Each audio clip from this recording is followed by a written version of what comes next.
हाँ, अभी आज नामांकन मैंने दाखिल किया है। राजनांदगांव की सेवा करना चाहता हूँ। राजनांदगांव का बेटा हूँ और राजनांदगांव के नगर निगम का महापौर का चुनाव है। मुझे कांग्रेस पार्टी के शीर्ष नेताओं का मैं धन्यवाद करना चाहता हूँ कि मुझे राजनांदगांव महापौर का प्रत्याशी, कांग्रेस प्रत्याशी के रूप में अधिकृत किया है। आज मैं उसका नामांकन दाखिल किया हूँ और निश्चित रूप से संस्कारधानी की सेवा करना एक बेटे का फर्ज निभाना चाहता हूँ।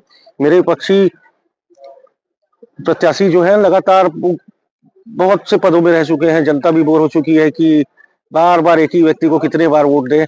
तो अब जनता ने बदलाव का मन बना लिया है और राजनांदगांव में निश्चित रूप से कांग्रेस पार्टी के प्रत्याशी की जीत होगी और हमारे अधिकतर पार्षद चुनाव जीत के आएंगे, क्योंकि बहुत अच्छी टिकट वितरण कांग्रेस पार्टी ने की है और बहुत अच्छी तैयारी के साथ, युवा जोश के साथ हम चुनाव लड़ेंगे। राजनांदगांव के विकास को लेकर क्या विजन है?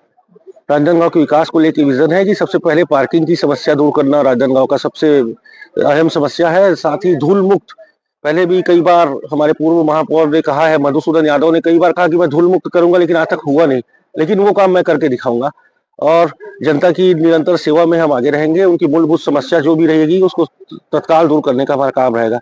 साथ ही निगम में राजस्व बढ़ाने का काम भी सबसे अहम भूमिका रहेगा, क्योंकि आज निगम यदि पीछे हो रहा है तो उसका मुख्य जो कारण है वो राजस्व नहीं आ पा रहे। साथ ही हम ये लगातार जो 1 साल से सरकार जब से भारतीय जनता पार्टी की बनी है, तब से नगर निगम में जो भ्रष्टाचार जिस तरीके से बढ़ा है, उसको रोकने का कोई काम हम करेंगे।